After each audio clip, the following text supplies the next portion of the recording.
Outes mira o verán con optimismo e con novas propostas para a veciñanza e os visitantes. O Concello recupera o Amanecer Musical de Broña, que se desenvolverá o 4 de xullo. O vindeiro 21 de xuño arranca de forma oficial o verán e os concellos da comarca afrontan esta época de gran movimento con grandes expectativas.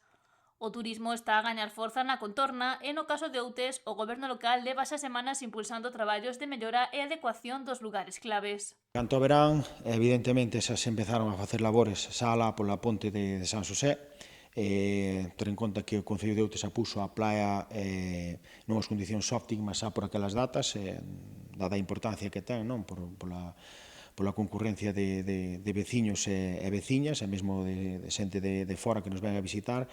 E despois outra das cuestións que temos tamén poñer en marcha o tema de limpezas e demais, todo o que é relativo co Camiño de Santiago. Este ano está se vendo un incremento forte da visita de peregrinos.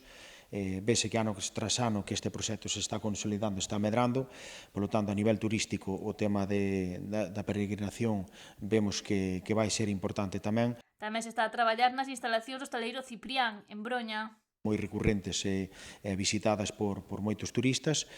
E un poquinho despois na oferta que temos pensado levar a cabo, pois desde logo estamos cas festas que se veñen facendo de forma recurrente, non? O San Cristóbal estáse traballando tamén na feiriña e, posiblemente este ano vamos implementar esa oferta que vimos ofrecendo, que se ven ofrecendo en outros nos últimos anos co Amanecer Musical de Broña, que era unha festividade, un evento lúdico festivo que nos situaba, digamos, dentro da oferta musical na contorna.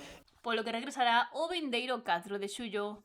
Que sería unha das novidades que temos para este verán, que estamos, a verdad, moi contentos de que por fin ese evento, que ademais os veciños nos reclamaron de forma insistente de que por favor que ese evento que volvera a Outes porque nos caracterizaba e nos identificaba tamén. Este ano o Concello non contará coa Feira Náutica, cita que se desenvolvía no Freixo cada 2 anos e que se celebrou en 2 ocasións. A falta de financiamento impide que se poña en marcha unha nova edición. Hai que ter en conta que nós todas as obras, todos os actos que se fan procúranse acompañar de investimentos de outras administracións, se a Xunta, se a Diputación, se os fondos que sexan. Non temos capacidade para enfrentarnos a investimentos dese calibre se non contamos con o apoio de outras administracións. Eso é inviable. O verán presentase como evento en Outes e espérase que este ano siga crecendo como punto turístico.